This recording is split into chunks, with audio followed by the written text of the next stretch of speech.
Anda kembali menyaksikan Kawanua Info. Pemirsa, berbeda dengan pemerintah, Dewan Pengurus Cabang Insa Kota berlakukan tarif baru angkutan laut sebesar 32%.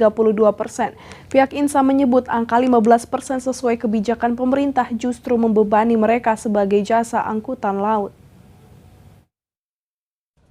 Pengusaha jasa angkutan laut anggota Dewan Pengurus Cabang Indonesia National Ship Owners Association atau INSA di Kota Ternate, Maluku Utara sepakat menetapkan tarif baru jasa angkutan kapal laut sebesar 32%. Penetapan kenaikan tarif baru ini dilakukan usai pemerintah pusat resmi menaikkan harga BBM.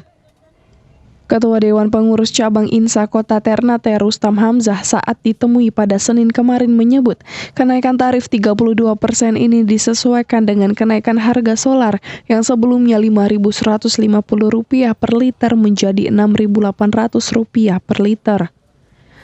Menurutnya, jika tarif angkutan laut di bawah 32% tidak sesuai dengan harga pembelian solar sebesar Rp6.800, malahan angka 15% seperti yang ditetapkan Dinas Perhubungan Provinsi Maluku Utara akan membebani pihak jasa angkutan laut.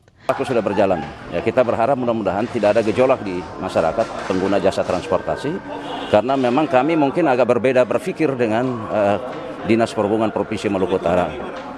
Ya, jadi kalau Dinas Perhubungan kemarin edaran yang belum sampai kepada kami, tapi kami sudah melihat di medsos, kenaikannya kurang lebih 15%. Nah, kalau 15% ini kita konversi dalam harga BBM, itu berarti cuma di angka 5.900. Sementara yang kita beli itu adalah 6.800. Sehingga selisih kurang lebih 880 atau 900, ini kan harus menjadi beban pemilik kapal. Kini penetapan tarif baru angkutan laut sebesar 32% sudah mulai diberlakukan di seluruh kabupaten kota di Maluku Utara. Pihaknya berharap tidak ada gejolak dari masyarakat dan dapat menerima guna menjaga keseimbangan usaha angkutan laut dapat terus berjalan. Dari Maluku Utara, Opik Syarifuddin melaporkan untuk Kawanua TV.